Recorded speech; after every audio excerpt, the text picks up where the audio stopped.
Yo, this is the Scarcity Studios YouTube channel. Please don't forget to like, comment, share and subscribe. And our sponsors at Alpha Claims and Hire Birmingham, the leading and best accident management company. Get a replacement car anywhere in 1 hour. I really appreciate you joining me today, and this story comes from London. We've got a lot of updates to do from London, and we've covered Birmingham and even Irish news this week on the channel. So please don't forget to check out our other videos to get up to date with what's going on. YouTube are not recommending us as well as much. A lot of people have been commenting that, saying they've not been getting the notifications and we're not coming up in their home feed. This is why the website will be active in the next 2 days, and you'll be able to keep up to date with all the latest uncensored news on there. This story is about the murder of Chad Gordon. We covered this story at the time in depth, and our reporter Dave Nathan went to the scene several times because there was a massive police operation in order to try to solve this murder. 27 years old Chad Gordon was innocent. He had absolutely no involvement with any gang culture in the area. He was autistic and he lived in Wiltshire Gardens, and by coincidence he lived next door to who the police believe was the actual target. Police have said it was mistaken identity in an escalating feud between two gangs in the local area, and it was based on a revenge attack.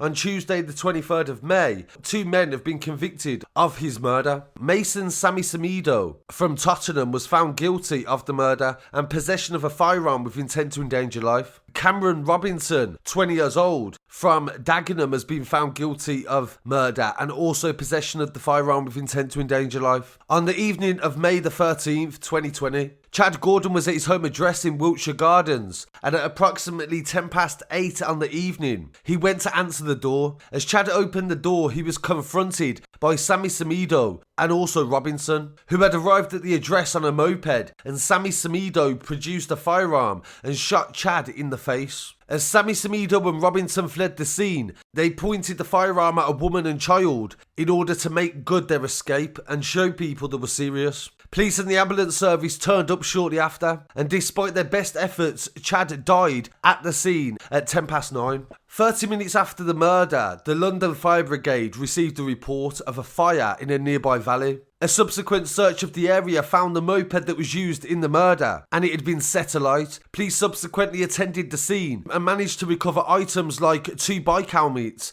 similar to what was worn by the suspects in the shooting. Officers established there had been an ongoing dispute in the area between two groups, and days preceding Chad's murder, there had been an altercation involving a man that lived next door to Chad.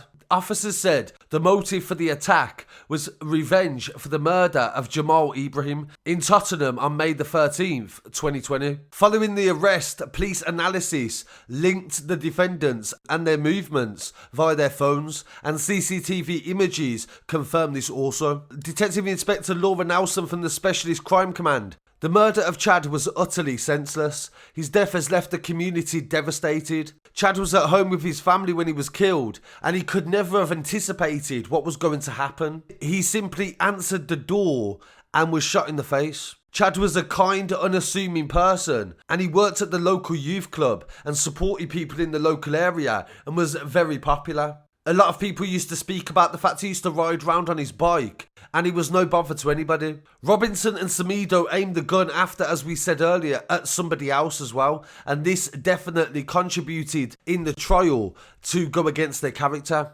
Chad's murder was not a random act. It was planned, but it was a mistaken identity. They got the wrong door and the wrong man. The police go on to say that Chad's family would never be able to comprehend why he was taken, and it is because of their strength throughout the investigation that today's verdict has been reached. Chad's senseless death has had a massive impact on the local community. Chad's mother, Ann Wilson, said, "On 8:25 that day, I got a phone call that my son had been killed.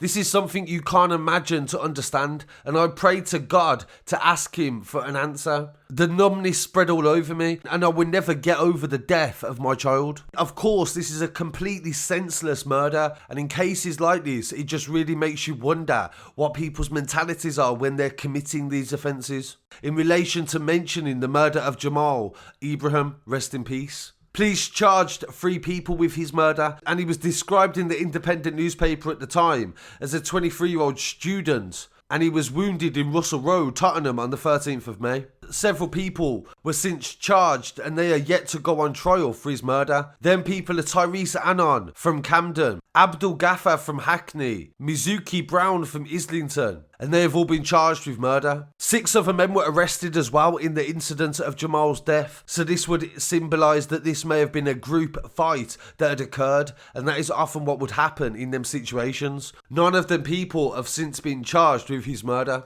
So Chad was caught in the crossfire of senseless violence and people that wanted revenge for somebody that they had lost. But as this story shows, nobody wins here, everybody loses. Their families lose, Chad's family's lost, and now these 2 young men have lost the majority of their lives. They would definitely get the maximum sentence for this murder. And we'll definitely keep you updated on anything to do with that case. So thank you again to Dave Nathan for his coverage of the scene at the time, and everybody who has paid respects in our previous coverage of Chad. So my condolences to his family, and we'll definitely be back again very shortly with some more news. Please don't forget to like, comment, share and subscribe. Peace.